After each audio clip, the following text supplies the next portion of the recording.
Hello friends, welcome to my channel English with Sabhi. आज मैं आप सबके साथ some Hindi to English translation share करूंगी। आपने बहुत बार बोला होगा, जैसे ही मैं बाजार गई वैसे ही बारिश शुरू हो गई, जैसे ही मैं खाना खाने बैठी वैसे ही फ़ोन बज उठा, जैसे ही मैं पढ़ने बैठी वैसे ही मेहमान आ गए। तो जैसे ही के लिए हम क्या यूज़ करेंगे?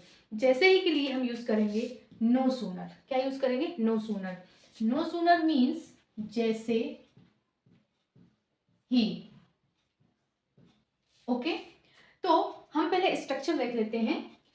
No sooner plus did plus subject plus verb की first form plus than plus subject plus V two form. V two form means past simple, a simple past tense. Okay, so अब हम one by one करके example समझ लेते हैं।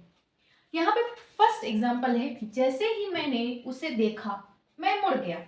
जैसे ही मैंने उसे देखा मैं मुड़। तो यहाँ जैसे ही के लिए क्या आएगा? No sooner. No sooner plus क्या है? Plus did. No sooner did, then subject क्या है हमारा? I see him, plus then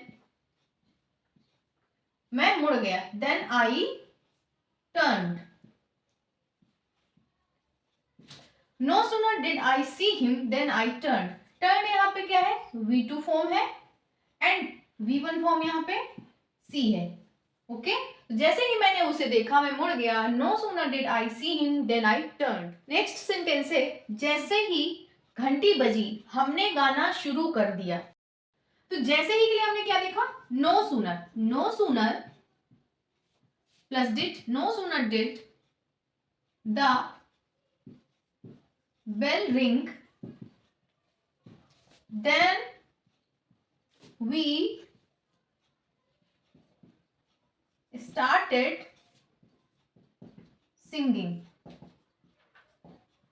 okay, यहाँ रिंग क्या है? V1 फॉर्म है और स्टार्टेड क्या है? यहाँ पे V2 फॉर्म है।